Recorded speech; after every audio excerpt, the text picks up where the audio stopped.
one. All right, now let's talk about the 7-point cycle of income for people who are, coaches, experts, entrepreneurs, intellectual property, thought leader, business, right? One of the challenges that we see is typically when people start talking about 7 streams of income, it ends up feeling like 7 side hustles, right? And they're trying to make money in all these different ways, and nothing really cohesively connects together. And you'll hear people talk about, well, I got real estate and a flower business, and then I drive Uber on the weekend. And I'm like, no, you just got 7 jobs. I'm not really throwing shade at anyone. I'm just saying, you have 7 jobs. Of course not. Of course not. Your flower business is fine, baby. So, but if we can find a way to integrate it, right? So one of the things is, how do we integrate those things that we do that we love into our 7-point cycle here? So let's talk about what the cycle looks like. Now, just like in math, in business, there is an order of operations. Generally, what people do is they do things out of order, and then they question why things are failing.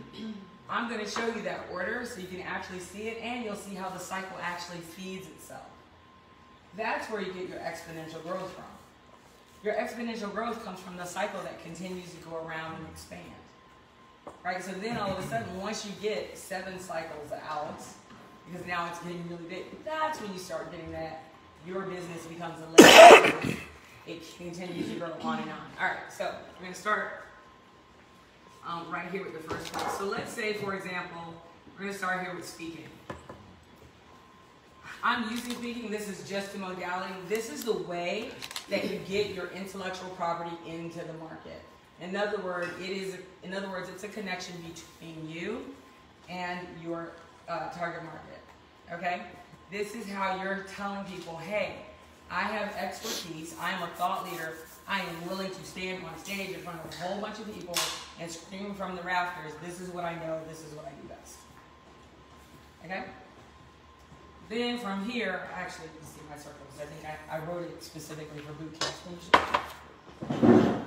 I wanted it written down in a specific way.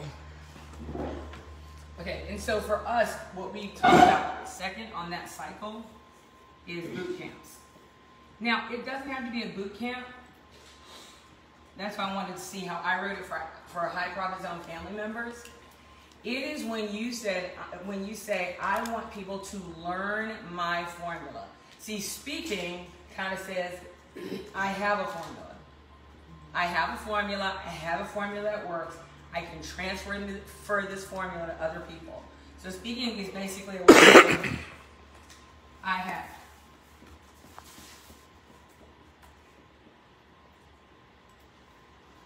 Boot camps is a way of telling people, now it's time for you to learn my formula.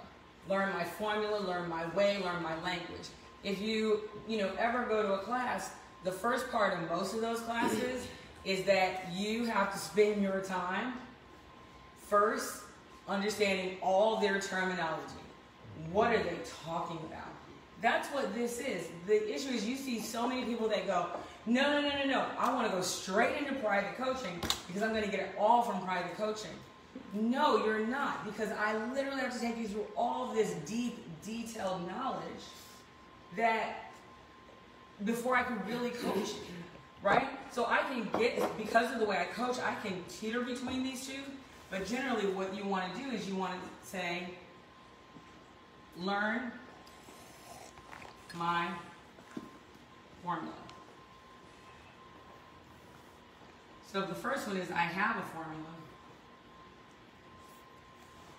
The second one is learn my formula. Now from here, people who are in your pipeline are going to go one or two directions. They're going to say either A, I got your formula, I'm going to go off and try to do it myself.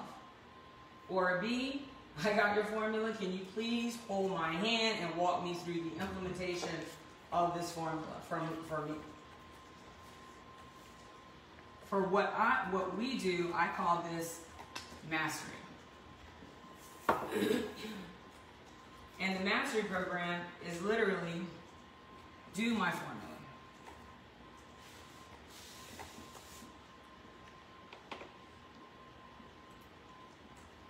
This is not done for you, but done with you. It is a transfer of what I would call the machine, the methodology. It's a transfer of that information. So you're working with people now. When you're in my mastery program, you know, the big deal for me is it's not about the time, it's about the result. We want to get to a specific result. Some people do this based on time. They're like, oh, it's 3 months, it's 6 months, or whatever.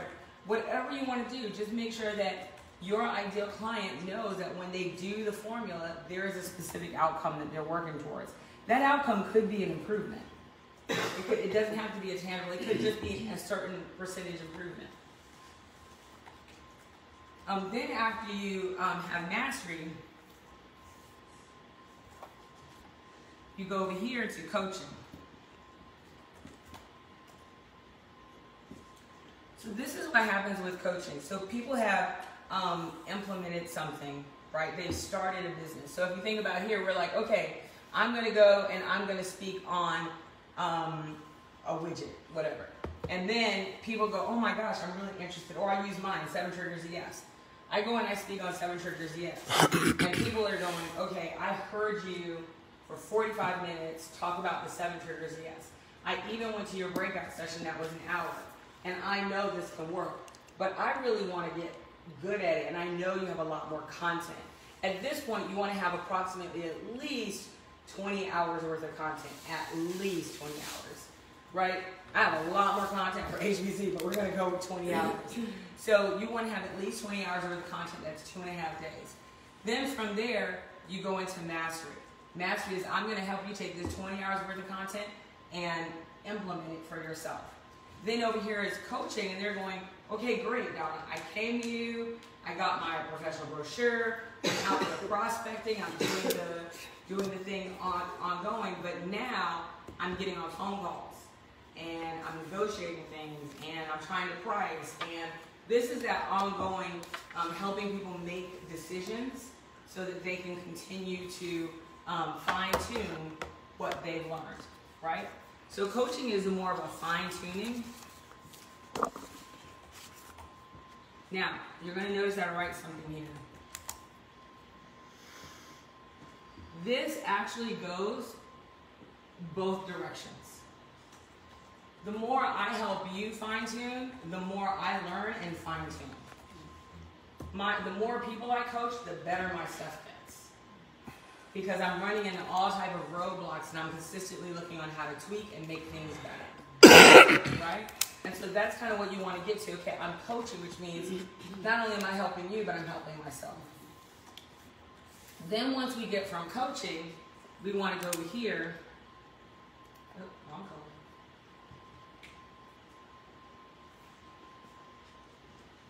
To mastermind.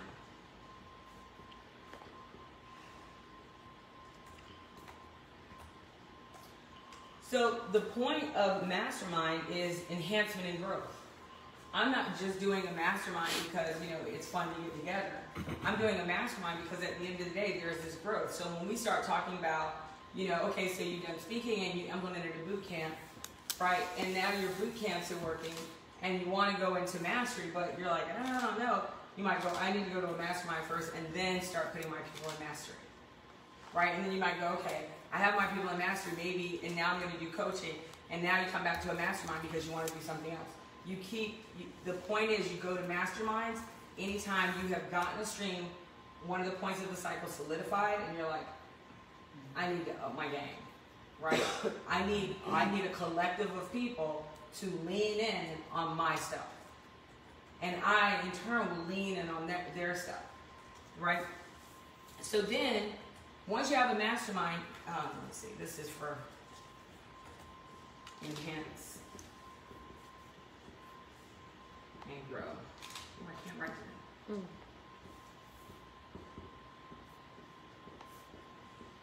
that. Okay, that's what masterminds are for. Sometimes what happens with masterminds is because they're not clear on exactly what the goal of the mastermind is, they end up getting together and they're like just, you know, a circle of friends just hanging out, having drinks, and not really doing strategy or education and then sometimes they do them so often that they actually are accountability groups and not masterminds, and even worse, sometimes they even just become bitch sessions. right? So you want to be clear that a mastermind is for to enhance and grow, right? Then once we get beyond the mastermind, this is what's going to happen. As you're going through, you are learning things. You're saying, you know, every time I work with people, they want, for example, for our group, they want the bat signal.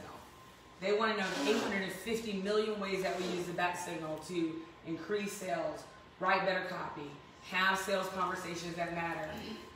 Connect with audience. Connect with their audience, have a better keynote. Like they want to know. I want to know 850 ways that we use this. I want to know even how do I write an email that matters so people actually respond to it. They want to know all of that stuff. So I could put it in a book, but it's probably more powerful if you can actually sit and watch examples and understand why I'm doing things that I do. So you don't necessarily always want to get on the phone with me. Sometimes you just want an online library, an online program.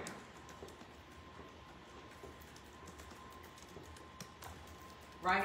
So an online program is really where you start creating your, this is for where you house, can't even write it, house your formula.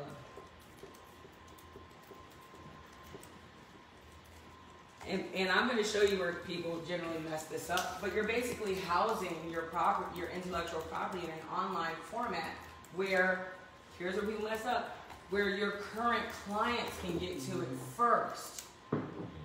What people normally do is they go out and they create an online program, and their expectation is if we build it, they will come, and then they're upset because they spent 3, 4, 6 months on this online program and no one bought into it. And even worse, once they actually go through this cycle, they realize that this formula hasn't been fine-tuned because they haven't coached enough people. So then they end up with this library that, quite honestly, they've wasted time and money on, and even worse, it's not making any money. So is it online program the online library behind a paywall, or is it just like a separate domain? So you can so for High Private family members, when I create it, they will already have access to it, right? But you can create a subscription service. So yes, it should be something at some point that people pay for. Okay. Right? And then over here, we have your physical library. These are generally books, tools, white paper, like Casper High Private Zone book. So this is a physical library that we use, right? It has a lot of the tools in here. Now, I wanted to show you something really quick. So these could be like your books. Again, it's just another way for people to consume your information. Now, with that said, you could start here and then go to here, or you could start here. Most people do this. They think, I'm going to write a book and everybody is going to buy it and it's going to be a New York Times bestseller, and then everybody's going to hire me yesterday.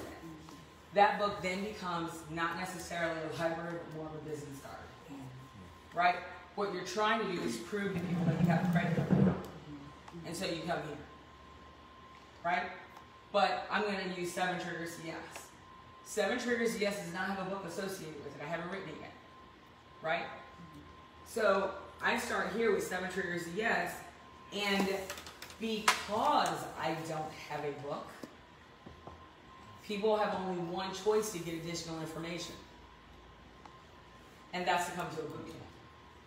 It is the difference between a $20 payday and a $2,500 payday.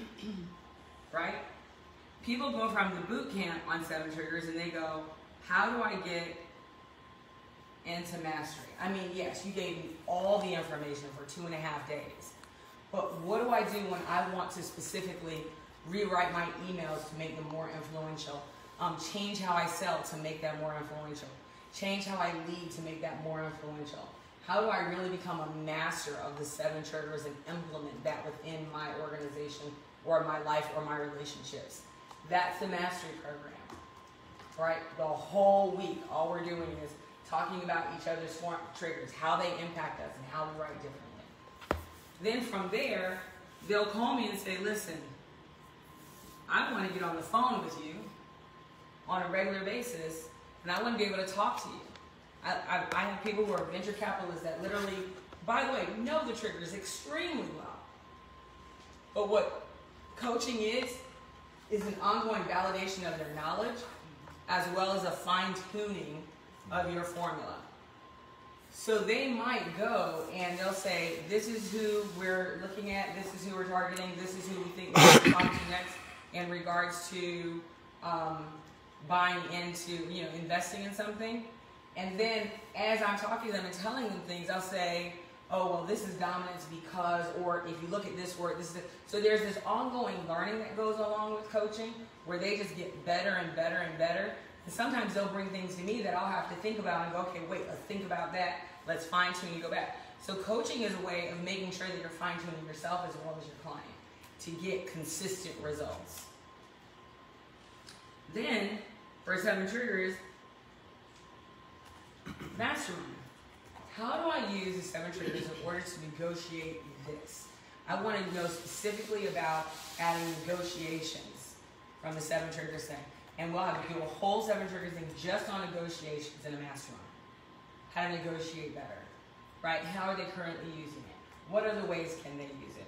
What are they doing in their business that's missing it? It's really focusing on whatever they're doing and how they can do it better, but in a mastermind format. Because in a mastermind, it's not really about what I output as much as it is first what they want and how we make sure that we deliver that. Then I can create an online library, which is pretty much where I am right now. I've been asked over and over and over again, can you create a video library in regards to the 7 triggers and just go through each one of them and show me? Then from there, this is something Tracy and I have talked about, is writing a book on it.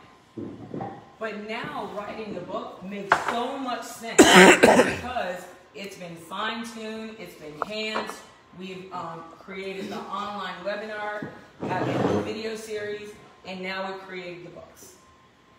Right? So by the time we get to the books, we have so much amazing content that I could probably write a book on each one of the triggers alone because because I know I have so much information.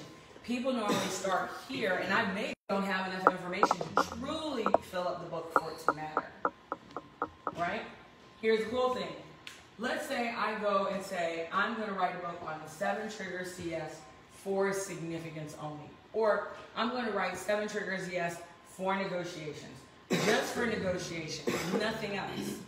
Well, guess what I can start doing? I can start going out and speaking. 7 triggers yes for negotiations. And consistently get booked for it too, by the way. And then follow this circle until I get to the next one. 7 triggers yes, just for sales. 7 triggers yes, just for leadership. But every time I go through, I'm going to have a library that I've created.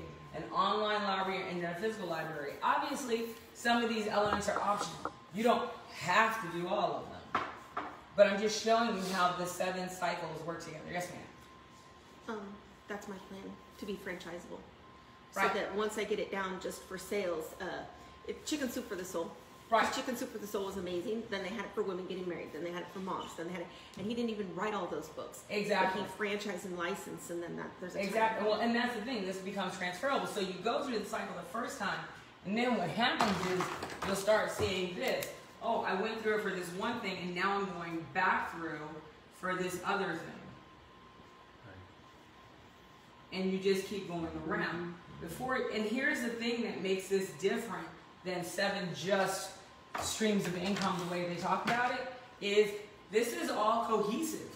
I haven't really gone outside of my lane. I'm exactly where I'm supposed to be. And it just keeps getting bigger and bigger and bigger as far as I want it to go. Generally what happens is people have a bunch of side hustles. They're like, oh, I gotta have real estate, I gotta have, my makeup business, and then I make shoes on the weekend. And I'm like, how do those things connect at all? Because they really don't. But this ensures that you have a cohesive connection and that you're not inventing things because you're trying to get the dollar. You're making it because it's time. And how do you know it's time? Because people are literally asking for it. I can't tell you how many times I've been asked for the Seven Triggers CS online library or the book. Like over and, right, I know Elizabeth, I saw the look. But over and over and over again. Like, and the thing is, there is a Seven Triggers CS book. It's not mine. My name isn't anywhere on it, right? They literally heard me talk about it and took the time to use it, which is fine. Because when I make something, it's going to be boss. But anyway, it's this constant cycle, right? And so you can create the cycle where it goes exponentially outwards. This is where you get from having a business to now creating a legacy business, something that can be passed on, right? And because it's a system, if you follow the system for anything you plug into it. They will, for example, let's say speaking. They're already speaking on one topic, and then they'll do this. They'll say, I'm speaking on this topic, so I'm going to go and create an online library. Mm-hmm. And then they go and create the online library, and what they found is nobody's buying it. Or I'm going to create the physical library and then the online library. Right? Yes, right? And then they're like, I don't know. I talk about it. I created the physical library. I created the book. I created the online thing. And nobody's buying it. No, nobody's buying it. Because the people who really want this really are going, I'd like to have access to this so I don't have to call you. Mm-hmm. Well, they have to be in a position where they want to call you, which is going to be here, here, here, or here. These are the people that are more interested in this. Even if you look at any, like I said, if you look at Jeff Walker's launch formula, if you look at Russell Brunson's formula, in the formula, they actually are following something very similar to get to this point. They literally talk about building up an audience and how they do it. And even though they're not doing these quote-unquote physical things, they're doing some version of a boot camp. It might be an online webinar training where it's live, or people think it's live, right? And then they'll do something where, oh, you want hands-on, one-to-one training? Okay, we have that program too. And it just keeps going around. They're doing the exact same thing. But here's what happens when it gets good. When it gets good and this online library becomes available to the public, the people who've actually already gone through this and this and this and this and this will say, oh, well, you know, she has an online library. I use that all the time. And so now what do those people think? All I need to do is just get to the online library and I'm going to be successful. And so people watch this stuff online and they're like, I can just go and buy ClickFunnels and implement that. I'm going to be successful. What they don't realize is that most of those people went through this thing to get here. But their sales force, this guy's sales force, who went through all of this, is telling people all you need is this. Well, no. All they need is this because they have all this.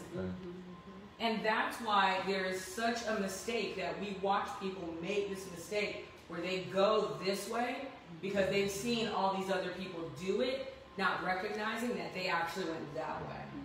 They tried to take a shortcut and they ran into a wall. Does that make sense? Yes. What questions do you have? I'll write that one sentence down. Okay, so we talked about last night the online webinars that we would sell and speaking fall under the boot camp umbrella. Where do accountability groups fall? So, accountability groups.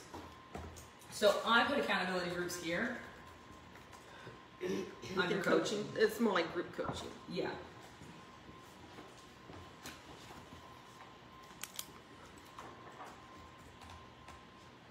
Yes. So if this doesn't do anything else, it'll keep you from wasting time and money on doing things that just, they're not being done in order, right? And this online library, you can price it 800 ways. It can be a subscription service. What happens is initially, if you do it right, you make sure that these people have access to it because they're going to tell you honestly what needs to be fine-tuned and corrected and honed in. They're also going to tell you what they really want. They're also going to be all the people that go, oh, you can't go to her boot camp or mastery program or get into her coaching. Well, you know, she does have this online program. These people become your sales force because they're using it successfully. So then that's why when somebody puts something online, all of a sudden you see all these people going, I went, I did it, it's badass. Well, what they're not telling you is, no, I went, I did it, and this is badass because now I have access to this. Make sense? Yes. So what if I'm not? What if I'm interested in just speaking and writing a book? I'm not interested really in doing my boot camps or mastery or coaching. I want to be a speaker. I want to travel. I want to sell a buttload of books. You can do that. Do you see that as people being successful doing that, or how critical are those other going clockwise around? So there's a difference between creating a business and hustling for gigs. What you're talking about is a hustle. That's this. Right? There's a guy named Bob Burg who wrote Go Giver. Right? Really, like, people know this book. He did this, and people go, well, he's a New York Times bestseller, and that's how he made all his money. No. People go to his boot camps, they implement something called Ninja something, which I can't remember the name of it. That he Ninja Giver, something about Just had one recently. Yeah, something about being a giver within their organization. So people actually go through his mastery program so they can be certified as a go-giver. Right? So he has implemented. He does ongoing coaching with them. He has masterminds about it. He has an online library, and he has this. But what people see from the high level is he's a best-selling author who speaks. He has all these other things. Yes. Well, it seems like from the online library, if they get through, you're like, and if you want this in person, or boot camp. Right. Yeah. Push them, Yeah. the ones that find you later, just there. Oh, for sure. These people, I mean, this is different from your funnel of how you get people in your funnel, obviously. But if you get them in your funnel and you want to be successful, you kind of want to follow this rotation, right? And don't get me wrong, I find a lot of people find value in coming to the mastery. You know how, have you ever like taken a class and then you've gone and implemented the stuff and then you went back to the class and it was so much more valuable when you went back to it because now you had something to apply to it? There are people that come into mastery and then go to boot camp just because now they feel like I got something to apply. This makes so much more sense. There are people that come to boot camp first because they're like, I don't know, Dom, you seem shady. So I'm gonna start with this lower price thing and then come here, right? So these things can go back and forth. They can feed each other, but know that in general you're probably going this way. There are very few people that get into my coaching program that I don't highly recommend go through Mastery Boot Camp because this kind of needs to fill in the gap for them. You see what I mean? Also, I noticed that when people skip certain steps, it takes so much more to get them. I have people that are in coaching that honestly believe like, no, I don't need boot camp. You just need to do that with me on the phone in private coaching. And I'm like, no. If you came to the NFL and you were a kicker, my expectation is number one, you don't stub your toe on the ball. That you actually know how to already kick. That you've done some kicking, I don't know, maybe in high school. And when you get to me, I'm fine-tuning things. I'm not teaching you what the ball is and laces out. You know what I mean? And so that's the thing. People get here and they think, I'm going to get everything through coaching. You can't. Well, let me take it back. You can, but what a waste of money. Because at the end of the day, if I have a 20-hour boot camp, this is going to be 20 hours of coaching. If people are only letting you reach out to them, not me, but in general, one time per week for 1 hour, you're talking about 20 weeks versus 2.5 days. Go to the 2.5 days. Right? Now you just do that. Get it out of the way because now you're going to get so much more value out of the coaching. Because now you're learning my formula and speaking my language. You see what I mean? Yeah. That's the big difference. So this is kind of that 7-point cycle for money, and it's exponential dollars. Doing the first cycle, quite honestly, is the hardest because you're getting it. But then after that, it just goes faster and faster and faster and faster. In fact, it was funny because Tracy and I were talking about a retreat, and Kelly and I were talking about a retreat, and she goes, So when you do a boot camp, how long does it take you to get it? I said, well, like 6 weeks ago, I started advertising the boot camp for November, and they're like, wait, what? Because now I can do them so quickly. It takes me a day to pop up the website, maybe 2, 3 at the most. From there, I know what I need to advertise because this system has already been created, so now I can just plug and play into it. Yes. Do you also find that speaking as well gets you acclimated to what people are most wanting, so that now you can put a boot camp together? Or yes, delivering a motivational speech, and you have absolutely no opportunity to do a breakout session later, so you can have more intimate conversations and understand what people want. Not really. If you're just standing up on stage and doing a big motivational speech, and that's all you're doing, your ability to know what they want in a boot camp is going to be limited. Gotcha. So breakout sessions are definitely crucial. Breakout sessions, and just making sure you're reaching out to your target market in different ways. I mean, obviously coming into this, right, and remember this is 7-point cycle of income, right? So coming into this, which would be a cost, would be marketing. Yeah, it's just Right. Speaking is just a paid form of marketing, but coming into this would be marketing, right? And of course, there's a whole marketing piece and all this other stuff you have to add to each one, but that's basically what it is. What are the questions? now I would really love a cycle on marketing. Right? Where's Darian? Any other questions you got in there? So this makes sense? Do we understand why we do it now? Okay. All right, cool. Any questions online? You want me to answer? I'm good. I can go. Any I'm out? questions? Nope. All right, cool. Finish. This is so good.